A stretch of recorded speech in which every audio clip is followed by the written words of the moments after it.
লিটন ও Tanzid তামিমকে out করে এক অদ্ভুত সেলিব্রেশন করলো ওয়েস্ট ইন্ডিজ। টাইগার ব্যাটারদের রীতিমতো অসম্মান করলো তারা। বিপরীতে সেই সব কিছুর জবাব দিলেন তানজিম হাসান সাকিব। প্রতিপক্ষ ব্যাটারের উইকেট তুলে নিয়ে বিশেষ সেলিব্রেশন করে বুঝিয়ে দিলেন বাংলার বাঘেরা কখনো মাথা নত করতে জানে না, তারা দাঁত ভাঙা জবাব দিতে জানে। দ্বিতীয় ম্যাচে তানজিম সাকিবের এমন বিপরীত প্রতিক্রিয়া, ঘটনার বিস্তারিত নিয়ে বাকিটা জানবো রিপোর্টে।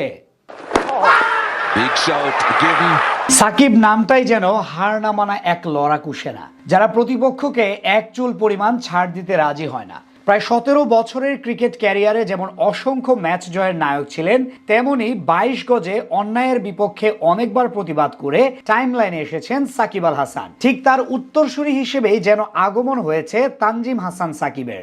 সতীর্থ বা নিজ দেশকে কেউ অসম্মান করলে তা দেখে যেমন বড় সাকিব চুপ করে থাকতে পারেননি, তেমনি তানজিম সাকিবও মুখ বুজে সহ্য করতে পারেন না। তাই ক্যারিবীয় বোলারদের অস্বাভাবিক সেলিব্রেশনের পর আজ দাঁত ভাঙা জবাব দিলেন ডানহাতি এই পেসার। বুঝিয়ে দিলেন বাঘের সাথে চ্যালেঞ্জ জানিয়ে কেউই টিকতে পারে না। প্রথম ম্যাচ জয়ের পর আজ সিরিজ জয়ের মিশনে এক পরিবর্তন নিয়ে মাঠে নামে বাংলাদেশ। টসে হেরে ব্যাট করতে নেমে এদিন নিজের ব্যাটিং পজিশন পরিবর্তন করে ওপেনিং এ আসেন লিটন কুমার দাস, কিন্তু তবুও পাল্টায়নি তার দৃশ্যপট। ব্যর্থতার ধারাবাহিকতা আরো একবার বজায় রাখলেন টাইগার অধিনায়ক। 10 বলে মাত্র 3 রান করে আকিল হোসেনের খাটো লেংথের ডেলিভারি সামনে এসে ডিফেন্স করতে গিয়ে বলের লাইন মিস করলে স্টাম্পিং হয়ে ফেরত যান যিনি। তাকে আউট করে উইকেটের পেছন থেকে হাত নাড়িয়ে অদ্ভুত সেলিব্রেশন করে আন্দ্রে ফ্লেচার। এমনকি পরের ওভারে তানজিদ তামিমকে আউট করেও কিছুটা ভিন্ন ধরনের উদযাপন করেন আরেক স্পিনার রোস্টন চেজ। দুটোই ছিল অনেকটা বাংলাদেশি ক্রিকেটারদের অসম্মান করার মতো উদযাপন, যেটা নিশ্চিতভাবে ভালো মতো হজম করতে পারেননি জুনিয়র সাকিব। তাই তো বোলিং এ এসে তিনিও পাল্টা জবাব দেন স্বাগতিক ব্যাটারদের। এদিন 129 রানের পুঁজি মোকাবেলা করতে নেমে শুরু থেকে আগ্রাসী বোলিং করতে থাকে টাইগার বোলাররা।